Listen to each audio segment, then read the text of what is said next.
Tom Cotton joins us here on the Dave Elswick Show. Senator, thanks for the time, and we appreciate you joining us today here on the show. Good to be on with you, Dave, as always. Always fun. Let's talk about what's going on in Libya. Start off with that. Are we still doing bombing runs there, trying to take out this ISIS stronghold in Libya?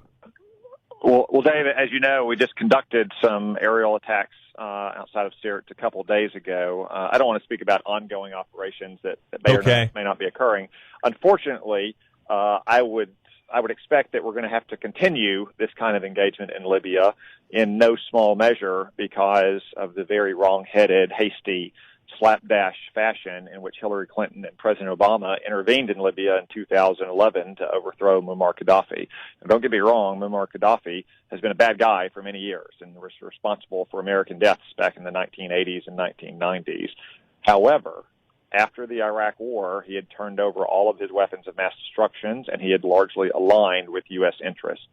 I think this is a perfect example of why Hillary Clinton's judgment is so flawed on national security, because all reports tell you that she was one of the driving forces in convincing Barack Obama to intervene in Libya in 2011. And now, because of that intervention, we see the most capable ISIS branch outside of Syria that is planning to launch attacks throughout the world, not just trying to take over Libya. Yeah, both what happened in Syria, in Iraq, happened because the president pulled out our troops too early, left a vacuum, ISIS filled it.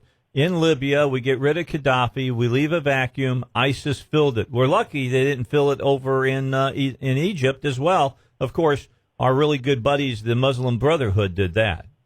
Well, yeah, I mean, in Egypt, because of its border with Libya, because of threat to their security, has conducted even more operations in Libya than has the United States. And we should be thankful to the new president, Al-Sisi, that he's willing to do that because it aligns with our interests. But again, in Libya, this is 100% at the feet of Barack Obama and Hillary Clinton. It was such an ill-considered decision that Robert Gates, a highly respected professional who was a career CIA officer, who was the Secretary of Defense for both George W. Bush and Barack Obama, has said that if he had not already announced his retirement, that was 3 months after the Libya intervention, he would have resigned in protest over what Hillary Clinton and Barack Obama did in Libya.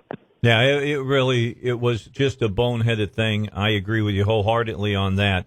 Well, Libya is a name that keeps raising its ugly head from time to time.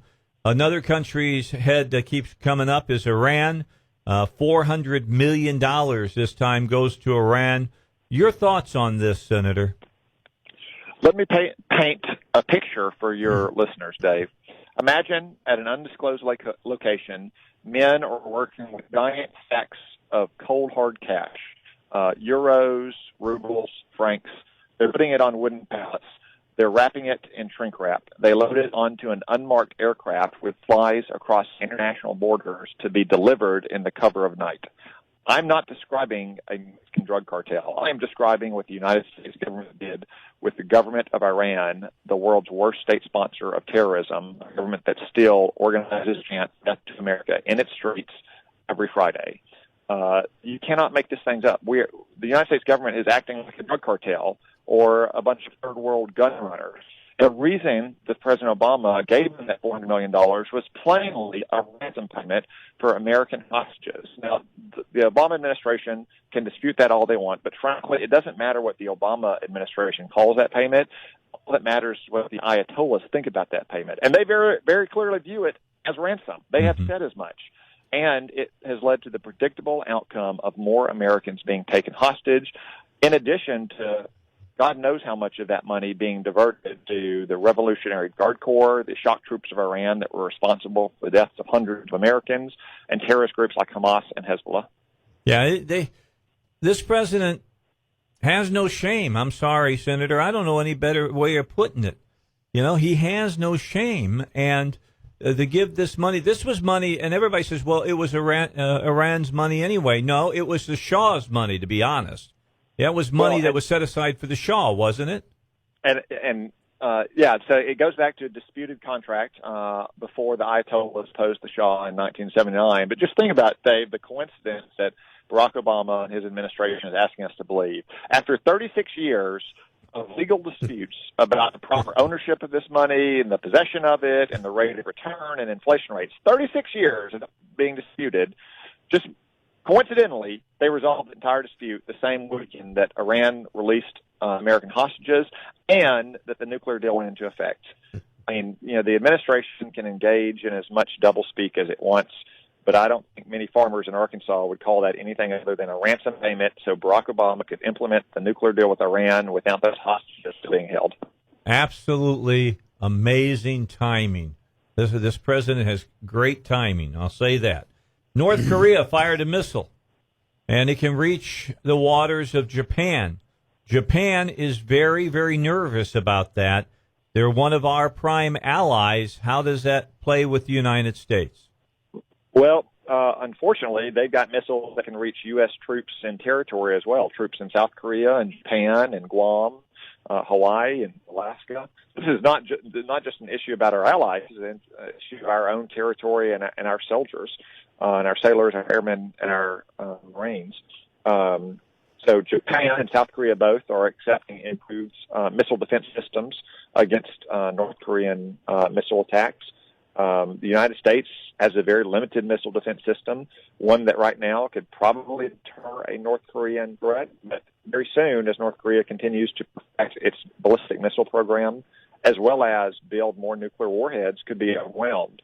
This is a reminder of why the nuclear deal with Iran is so dangerous, because 12 years ago, the last time Clinton was in the White House, we reached a similar agreement with North Korea, and it only took them 12 years. I'm sorry, it was 22 years ago that we reached that deal, and it only took them 12 years until 2006 to detonate the first nuclear device.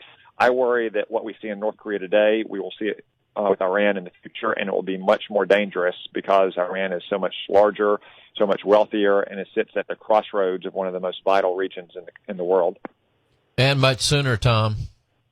Yeah, half the time that they were saying it was going to take, because they've upped the timetable for them. Yeah, well, I mean, we left Iran with a vast nuclear infrastructure. They are continuing to perfect the uranium fuel cycle, continuing to work with thousands of centrifuges, none of which they had any right to under international customs or the Non-Proliferation Treaty, all of which was explicitly prohibited by United Nations Security Council resolutions. And Barack Obama conceded all this points to them with virtually nothing of any significance in return. Most of what Iran conceded to the United States, they either did not need or they could not do. So 14 after 3, we got just a couple of more moments with the senator. Senator, the president let another 200-plus prisoners out on commutations. He had let out 300-plus prisoners just a few weeks ago. Between those two, he has let out more prisoners commuted their sentences than the last 9 presidents combined. Your thoughts about that? Well, I will say that what would be even worse than what he's done would be passing major legislation that would reduce the sentences of violent and repeat felons, drug traffickers, and others who are either in prison today or who may commit those crimes in the future. I strongly oppose that legislation. I played a leading role in stopping it from moving forward in the Senate because if you're in federal prison, you almost certainly are a repeat or violent offender. Now, I am perfectly willing to entertain the possibility that there may be people in federal prison who have what you and I and most Arkansans would consider a manifestly unjust sentence. And I actually support the use of the pardon power and commutation power to address those kind of individualized cases of injustice. Now, that doesn't mean I would agree with every time the president has used it. He has used it on occasion to pardon and commute the sentences of some pretty bad fellows. But it's much better to use that scalpel, that is, to use the meat cleaver of Congress passing legislation that would let out thousands of violent felons at a time when crime is rising once again in our country. The Democrats want to do that, though, right? I mean, that's why the down-ticket elections are so important come November.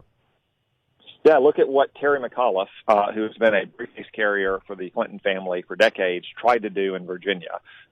Contrary to the Virginia Constitution, he tried to automatically restore the voting rights of over 200,000 ex-felons. Mm-hmm. Now, again, I think a lot of people who have been in prison, who fell down the wrong path in life, who paid their dues to society, should have their voting rights restored. But I think that should be done on an individualized, case-by-case basis by a governor or a parole board or whatever system a state has in its power. It shouldn't just restore the voting rights and complete civil rights of violent felons without a demonstrated period of law-abidingness and gainful employment and responsible citizenship. The Virginia Supreme Court has struck that down, but that goes to show you just how extreme the commitment is of Democrats like Terry McAuliffe to do anything to try to win an election. Yeah, exactly. Final question, and this one a really serious one. Aetna saying that they're going to get out of Obamacare. This whole thing is imploding. It's going to lead us, if we don't watch out, to single payer health care. And Hillary Clinton, as we all know, tried to do that back in the mid-'90s. This election is so important to protect this nation. What does this Aetna decision say to you? Well, it's just another example of how Obamacare is not working for Arkansas families. The premium increases that we're going to see in the state of Arkansas also are probably going to be over 10%. Most Arkansans are already struggling just to afford their health insurance today, much less to afford a 10 or 20% increase. I've introduced legislation that would stop the Arkansas families from having to pay a penalty if they can't afford insurance, given the rate of increase in our premiums.